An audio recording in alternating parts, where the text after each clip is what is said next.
Ryan Reynolds here from Mint Mobile. With the price of just about everything going up during inflation, we thought we'd bring our prices down. So to help us, we brought in a reverse auctioneer, which is apparently a thing. Mint Mobile Unlimited Premium Wireless. How to get 30, 30, bit to get 30, bit to get 20, 20, 20, bit to get 20, 20, bit to get 15, 15, 15, 15, just $15 a month? Sold! Give it a try at mintmobile.com/switch. $45 up front for 3 months plus taxes and fees. Promo rate for new customers for limited time. Unlimited more than 40 gigabytes per month. Slows full terms at mintmobile.com. District of Conservation is sponsored by CFACT. To learn more about our sponsor, head over to cfact.org. Thank you so much for listening. Welcome to District of Conservation. I'm your host, Gabriella Hoffman. This podcast offers a sober examination into all things hunting, fishing, shooting sports, energy, environment, and the public policy surrounding it. And this podcast also specializes in original interviews that you won't hear elsewhere. Here's what I have for you today.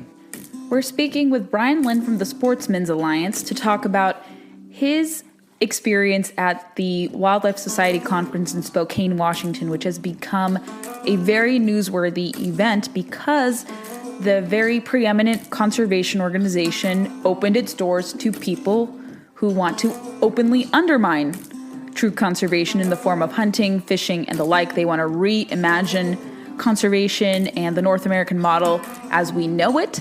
So he goes into detail about his experience. Brian also talks about the stunning reversal of the New Jersey black bear ban hunt that was recently reinstated, soon to go back into effect in December.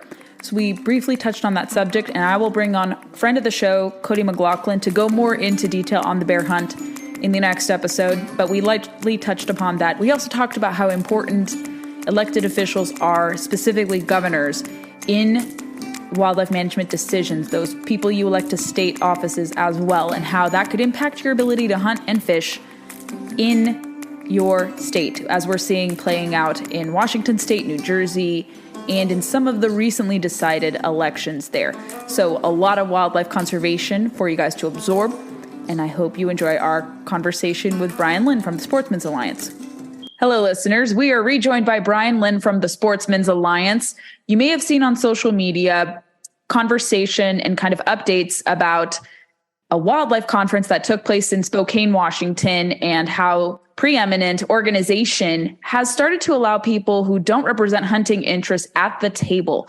And we're also going to kind of deconstruct with Brian what happens with some of the governor's mansions in the new year and how kind of flipping that occurred in several places, or even kind of a more hard turn in Pennsylvania, for instance, could imperil how wildlife managers are selected, what will happen with game commissioners going forward. And so, Brian, thank you so much for joining today to talk about these two updates.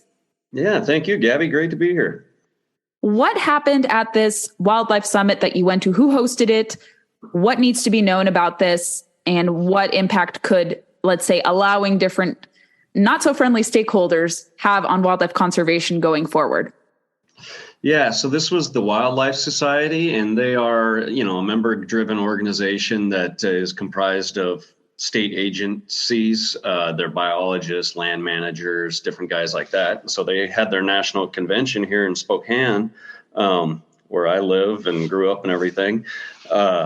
And usually it's not a big deal. I mean, it's a bunch of scientists getting together, talking about different studies and real high level biology and wildlife management stuff. But this year they allowed, and, as I talked to the CEO and stuff beforehand, they kind of slipped through the cracks. Supposedly there isn't policy, around content of panel discussions and things like that.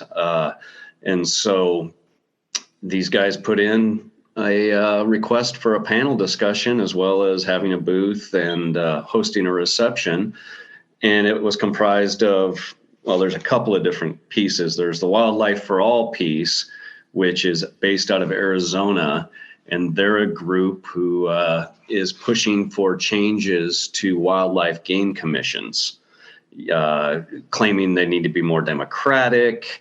They're all white males who hunt, and the wildlife is to be kept in public trust. And so it should be representative of everybody's views. And they cite the pillars of the North American model. The problem is they've taken things out of context, bastardized it to make it fit their ideology. And so, but they were allowed to have this panel discussion. Then there's kind of the Washington Wildlife Reform Coalition, who, they're pushing it here in Washington, and we're the crown jewel. I mean, we're the epitome of what they want right now. We have a 5-4 anti-hunting game commission appointed by Governor Jay Inslee with really no way to change this or deal with it.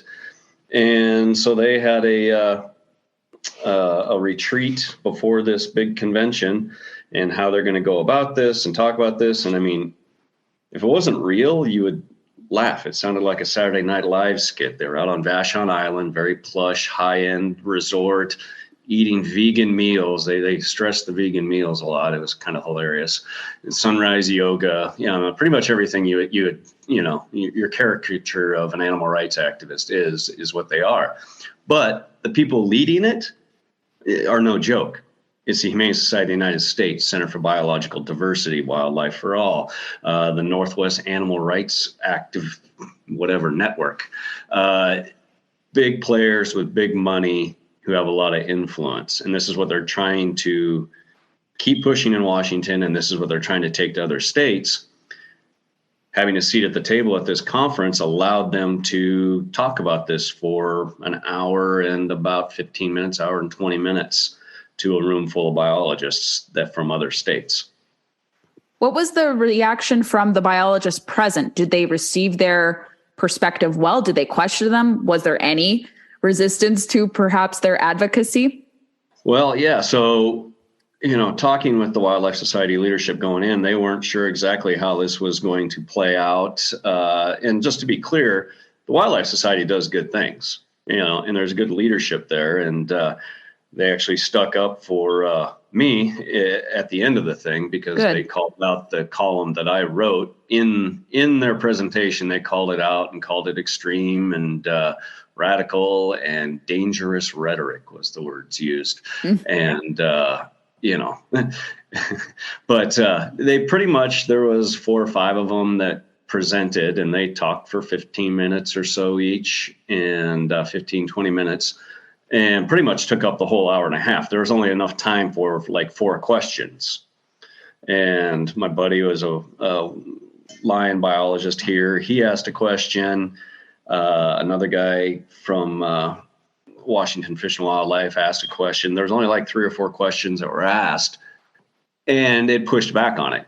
What funding model are you going to use to replace Pittman Robertson? They didn't really have an answer. They kind of broad stroke brushed it. They brought up the Recovering America's Wildlife Act. That needs to pass. They said they, the general fund needs to be used. Everybody needs to pay. It's like, okay, are you crazy? You're either being, you're either naive or being blatantly dishonest, thinking that Democrats and Republicans in this day and age, when we have soaring crime, when we have homeless epidemics, drug issues, mental health issues, that they're going to join hands in all 50 states and allocate funding for wildlife management on a broad base spectrum consistently and stable. It's not going to happen, but that's their answer. And they just act like it will happen. So I don't know if they're naive or just being, deceitful. Others asked, how you weigh one endangered species who's on an upward trajectory, like the wolf, against other endangered species, the woodland caribou around here, that were extirpated because of predation. One reason was predation by wolves and mountain lions, which happened under one of the presenters' watch, Harriet. She was the endangered species coordinator for Washington when the woodland caribou was extirpated, and they took the last couple up to Canada and put them in pens to try to bolster their numbers back up. They never had solid answers, and unfortunately we didn't have enough time to keep going. But Kim Thorburn, who's a game and fish commissioner in her last couple of months here, likely won't be reappointed because she has pushed back vocally against these people sitting on the game commission and against Jay Inslee. She called them out and said, you talk about values, you talk about competing values, but in your paradigm, your values are the only ones that get heard. Everybody else gets shut out, and she made point blank said, people who in glass houses shouldn't throw stones. And that's pretty much what it boiled down to. Their entire presentation was hypocrisy. They would claim victimhood. Then they would, show how they're going to do things. They claim that, the white male is 99% of game commissions, and that's not reflective of society. Yet everybody that presented there was highly educated, affluent, very affluent white people. I mean, they live in gated communities and don't have interactions. They're insulated from the fallout of poor management, wildlife management. There's no bears going into Duval, gated communities where the Seahawks live and doctors live. And that's where one of the guys lived who presented, Fred Kuntz, a former commissioner. He called and he got up and presented and cried about how, as a game commissioner, and he voted against the spring bear hunt, he received death threats. He made a point of this, like, oh, I'm too old for this. I mean, I got death threats, and he brought it up over and over again. And that's what's wrong with these people. Yet, how often do we see hunters that are victimized, women and children? I mean, children. I've received calls from mothers that, their twin preteen daughters are being harassed and stalked by adults, and so they would cry a victim thing, and then they would, try to push it off. They called me radical, called my column dangerous rhetoric. And then the guy got up there talking about values, and he shows a harvested wolf. Yet he doesn't just show a harvested wolf. He shows them with the guys had white hoods on, holding an American flag and ARs, and trying to tie it to larger societal issues, racism and extremism, everything like that. And he even said it was a legal wolf hunt. So if it's a legal wolf hunt, do you have a problem with the wolf being killed, or do you have a problem with these guys looking like jackasses? If we want to talk about extremes, they have plenty of extremes on their side. People have firebombed, Michigan State, firebombed Vail ski resorts, who go out and harass hunters, stalk hunters, So it was a very point the finger and glass houses throwing stones type presentation.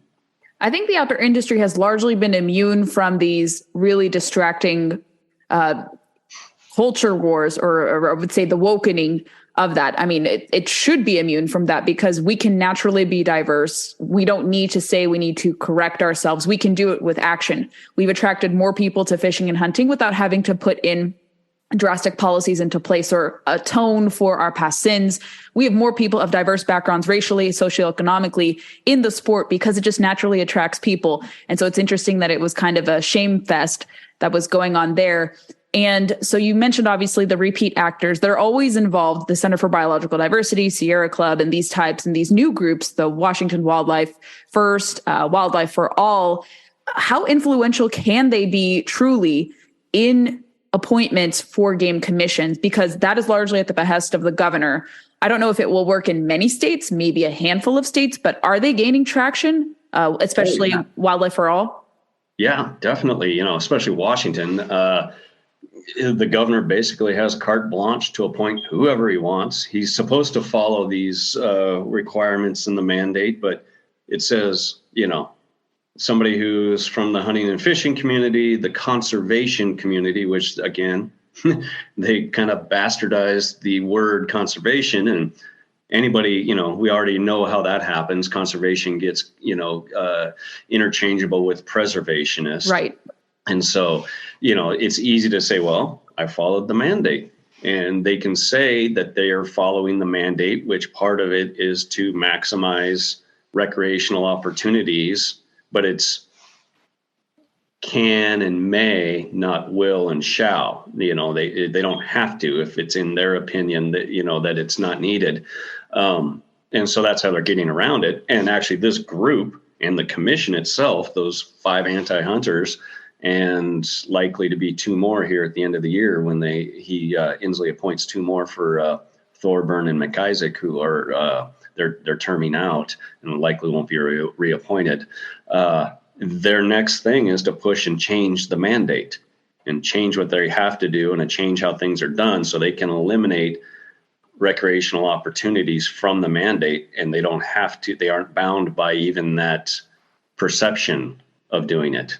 But we can't call them out on it either, because they approve, the game plan, and they're still hunting, but they're taking little pieces here and there while working at the higher level to change that mandate. And so, Washington especially, but other places, they're working to do this, to make it get anti-hunters and environmentalists, animal rights activists on game commissions. We fight this every year in Vermont, New Hampshire. I think Michigan had it last year, where they try to change the requirements. Sometimes it's, hold a hunting license for 5 years, out of the last 7 or whatever it is, be a part of sportsmen's organizations or something. They're constantly trying to change the requirements. And in Vermont, I believe it was, that they couldn't change. It was 3 years straight. We beat them and kept them from changing those requirements. So then they came in the next year with a proposal to create a council that oversees that game commission and approves everything they do. So they're trying to layer bureaucracy on top of it and gain control any way they can.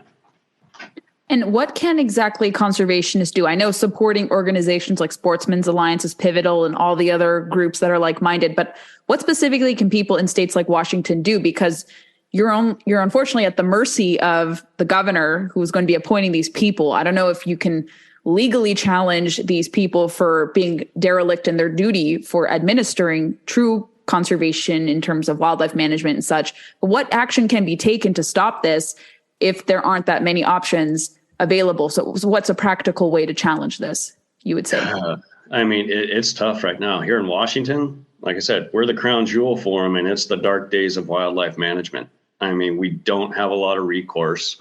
There's enough gray area and loopholes that makes a legal challenge very, very difficult. Making noise and bad press. we know politicians don't like bad press. Right. And right now, that's kind of where we're at, is pointing out how this philosophy has failed anywhere it's been implemented and how dangerous it is. Here in Washington, a couple years ago, we had some mountain bikers one was killed by a mountain lion just outside Seattle, outside North Bend, and he was eaten. Half his body was eaten by the time they found him. The other guy was mauled and his face deconstructed. We had a little girl this summer, 9 years old, just 2 hours from here. Her face, it almost killed her. It was crunching on her skull and had her, and her face was ripped up. She'll carry those scars of mismanagement forever. We have service dogs being taken off porches by mountain lions and being shredded. We had a bear in Leavenworth, in the town of Leavenworth, and this is a tourist town, that attacked a woman and her dog. I grew up in the basin in the middle of the state. It's pretty much desert. Growing up there, I didn't know that we even had mountain lions. Now we had one in town a couple years ago that was tranked inside a person's house, 2 blocks from my mom's house. So it's getting out of control. It's growing. Eventually you have an apex predator population that butts up against humanity and civilization, and that just doesn't work. Reactive management only goes so far, and that's what's great about our wildlife management model now. It's proactive. It's looking ahead, and it's avoiding these problems. These people are saying, well, we'll just deal with it when the problem comes, which still results in the death of the animal. It's just ironic. Again, hypocrisy. Yeah, and we're actually seeing that play out now in New Jersey with that stunning reversal from anti-hunting Governor Phil Murphy. And it came to he came to a conclusion to reverse his previous stance because there was a 237% increase in human bear conflict. So he was forced to have to reconsider his very misguided policy. Could you talk about that? Because I know that the sportsmen in New Jersey have been trying to pressure him, and I know he's also been facing challenges from his own game commission too. I don't think they're all on board this. So his game commission probably recommended to him, from my understanding, that, hey, the bear human conflicts are increasing. This is wreaking havoc. It's not good for the bears. It's not good for the humans. So talk about that, how he was forced his hand to have to change his policy. Yeah, you said it. I mean, this is pretty wild. I never would have guessed it. Never would have guessed it. This is a man, Governor Murphy, who campaigned on the idea of ending the bear hunt. It was a campaign promise, and in his reelection. I mean, he is all in. He is a devout follower. I mean, a disciple of exactly what Wildlife for All is preaching. And it just doesn't work.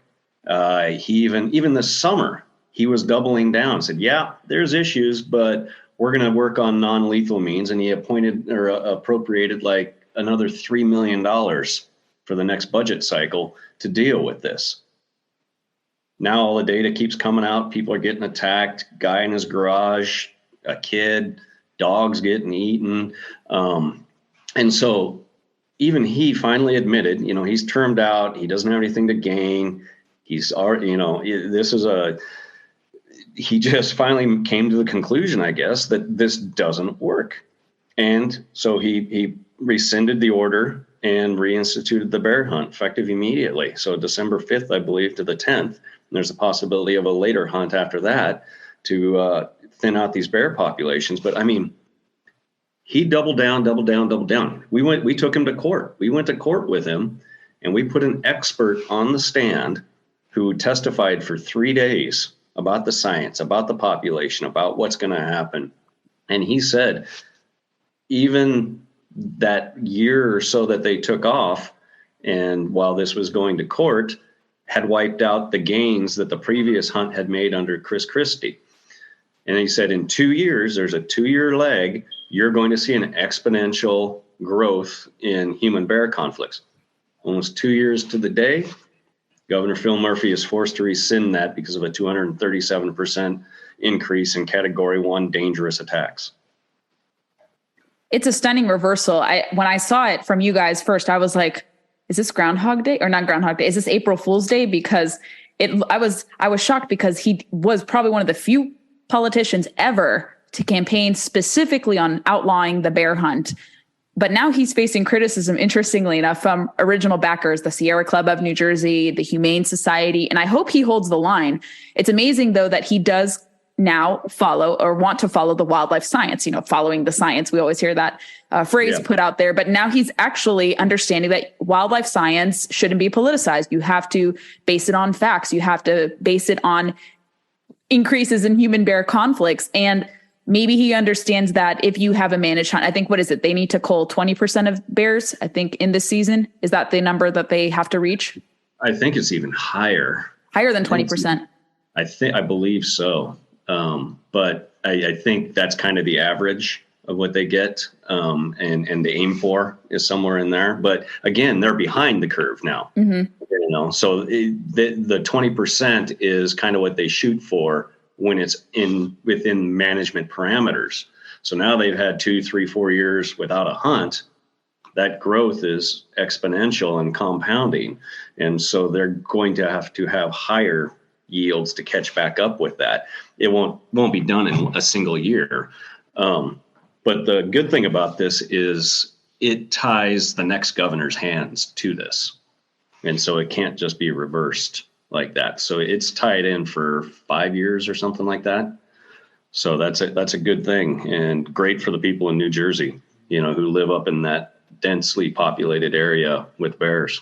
I suspect it'll be a campaign issue for them. And actually, the Republican was really, really close to toppling Murphy. I wonder if he runs again, if he's going to make it a campaign issue. I think he'll win over people, specifically campaigning for rational bear management. So I think it's Jack Citarelli, I think, was the individual. So I wonder if we're going to see that issue play out, especially with a lot of people souring on Phil Murphy. Like I said, he barely cruised to re-election, but maybe Republicans like that will make it an issue. But speaking of elections and different positions, so obviously the Senate, I'm not too thrilled about what that makeup is. I'm not sure if bad anti-hunting legislation will advance. I think a lot of the moderates in the Senate will not support that.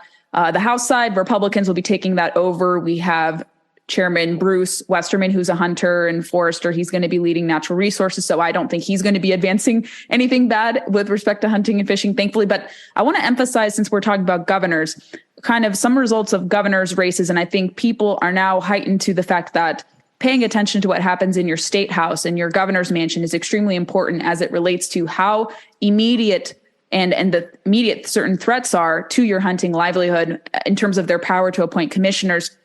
I want to isolate 3 states in particular. So Nevada actually flipped from Democrat to Republican. You have Sheriff Lombardo, governor-elect. We have Arizona flipping from red to Democrat. And then we also have Pennsylvania, I think, even shifting more and more to the left, perhaps maybe more anti-hunting. What do you make of those 3 races? And do you worry that those states could have commissioners that are anti-hunting? Yeah, no, it's been an interesting year, that's for sure. It is. It becomes very important, those, especially in wildlife management. We talk a lot about what happens in the House and the Senate at the federal level, but most of your wildlife management takes place at the state level. There's big pieces, Africa imports and stuff that they try to push through there. But 90+% or more takes place at your state level. So your governor, if he's going to sign a piece of legislation that gets pushed through or not, your state Senate and houses that are pushing things through, that's where the real change comes from. And that's where we can get handcuffed really badly. The coasts are a perfect example. Washington, Oregon, California, New Jersey, New York, especially the left coast here. We're handcuffed. Like, we have very little that we can do to fight back because the governors and the legislatures are all in lockstep. And they're very friendly to the other side. And so if they want to pass something, they can usually do it. And so it just, again, we say it all the time that, voting is important and your voice is heard. But for wildlife management, those state races, whether it's in the legislature or for the governorship, are everything. It's going to advance the bill, or as in the governors, can appoint commissioners who then can deny seasons or change seasons or whatever. So we have to be active. We have to be politically engaged, or else it's just going to be sliced away piece by piece.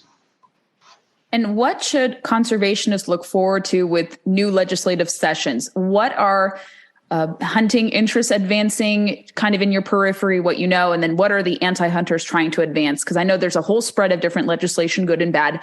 But what should people be on the lookout for? More incremental bans to hunting, more advancements towards hunting? What exactly could we see on our radar in 2023? Well, pre-filing is going to start pretty quick. Some of it's already started a little bit, but it's going to ramp up here in the next couple of weeks and for the next month. So we'll start seeing and putting out alerts on pre-files, and it's going to be more of the same. They do not stop. They'll introduce the same bill over and over again, and then it gets a little traction in the media. They're like, well, this was introduced once or twice, and there must be an issue here. It's a psychological game almost. It's PR, marketing. Well, there must be an issue here. And so everything we've seen for the last 1, 2, 3, 4, 5 years, it's going to keep coming, whether it's game commissions, whether it's incrementally taking things away, whether it's changing things, it's nonstop deluge come January 1 to, middle of June. And we could look out for the form of, I think they're going to try to ban predator contests, probably some big game hunting across certain states. I'm trying to think what else I would want the listeners to be aware of. But I think we're going to see largely in those purple or blue leaning states where you have a lot of these preservationists in charge. We'll see perhaps some proposals to restrict certain things coming. Predator management is a big one. That's where they're going with this. And this is kind of what, coming full circle, what Wildlife for All and everybody is putting forward. Hunters aren't needed. Let the predators do the job of controlling the ungulate herds, and we'll go from there. So that's part of what they're trying to do, is take away predator management tactics or outright bans. They start with hound hunting and baiting, and the contests, different things like that. And then they just kind of advance it from there, trapping, whatever it is. We've seen it in California with bobcats. There was supposed to be a discussion on trapping bobcats in Joshua Tree National Park. Next thing you know, it's a statewide ban because they saw the opening and they took it, And so that's exactly what they do and what they want to do.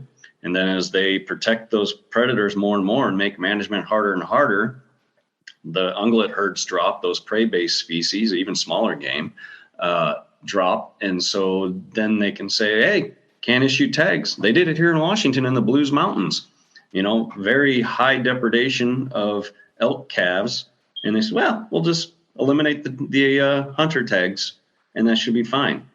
And so they're just moving the ball, moving the chain, trying to push this wildlife for all idea of not hunting predators, protecting them, and letting them do the job that we do.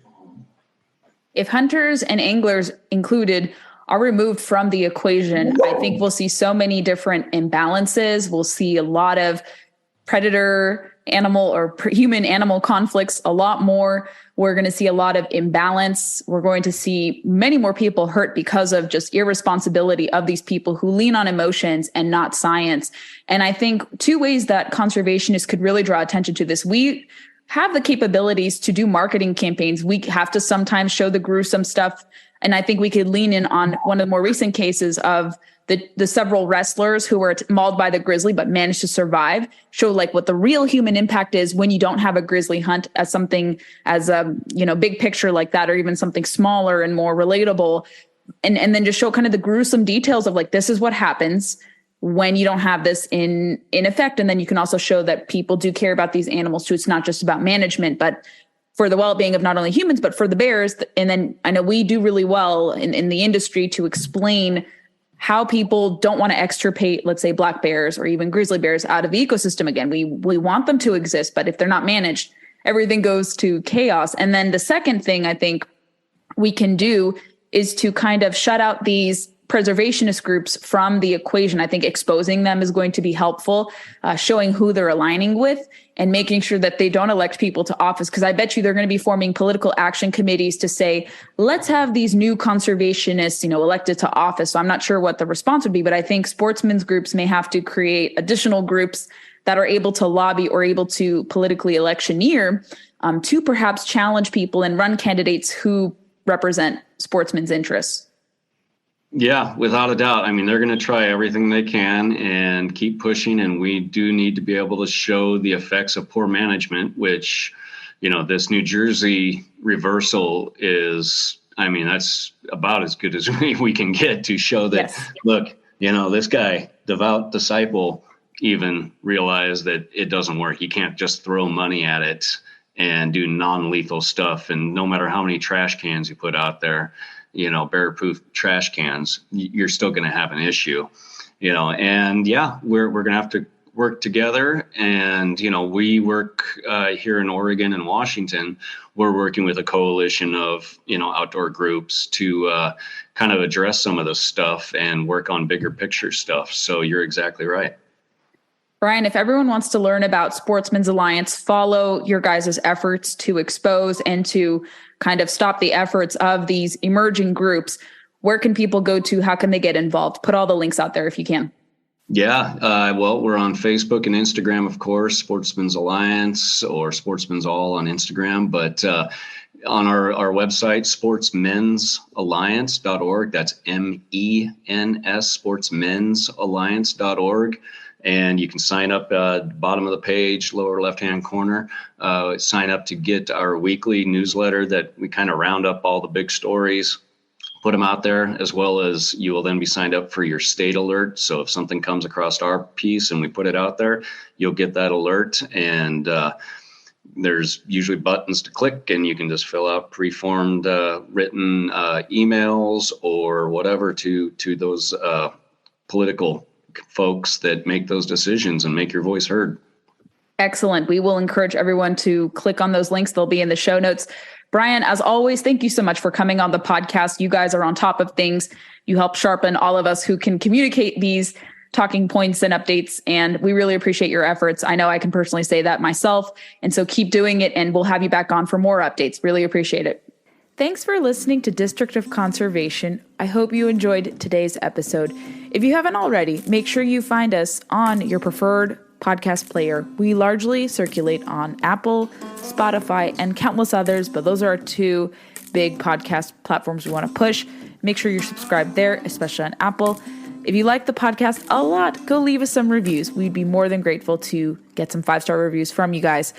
Moreover, we are on Facebook, Instagram, and Twitter, and a little bit on YouTube. We don't populate there, but connect with us on social media. Find me personally on social media with blue check marks. Super easy to find, and I would love to hear your feedback and know who you'd like to see on the podcast. Thanks for listening to District of Conservation. Stay tuned for the next episode.